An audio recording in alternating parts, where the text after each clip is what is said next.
What's happening, Panda Nation? Peter Von Panda here. I want to change the color of this light using these.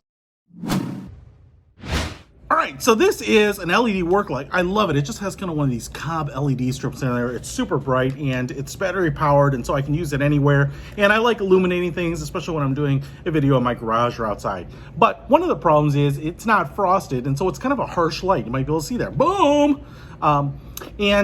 Obviously, it's just in a bright white. And they make some gels for a lot of things. But what's interesting about this is these are actually for, I think, camera flashes. So kind of those auxiliary ET head looking flashes that sit on top of a camera in the shoe. And what you do here, what's kind of interesting, is you take these colored gels, I don't know that that's the name, but these filters, and that's the company, Soto, faux show. And they're just, you can see how many we get here. They're actually pretty thin. And you get them in all sorts of colors. It's like even more than just the primary colors, because I was thinking, oh, you could double them up to kind of get some in between colors, but they really give you a bunch. And even this one, that's a white diffused one. You can't see me through it. But for example, I'm just going to take this. And what you would normally do is you would put this, take these tabs and wrap them around the sides of the flash, and then use these rubber bands. Looks like there's 2 heavy-duty rubber bands that are included, and then you'll put it around the flash to hold it in place. So it's a really low-tech solution.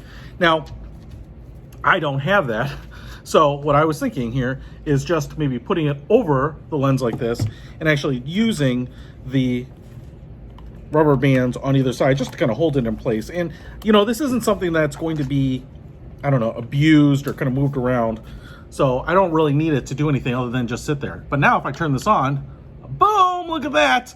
Cheap, easy way of getting light colors that I want or need.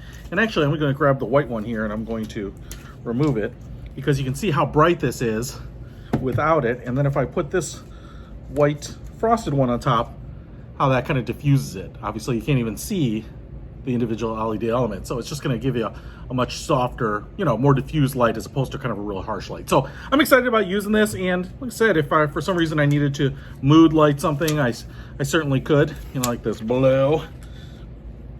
And if you have a camera with a flash on top of it, you could certainly do that too. So hey, if you want to pick this little set up, it's only a few bucks, which is why I thought I'd give it a try, but I'm pretty impressed with it.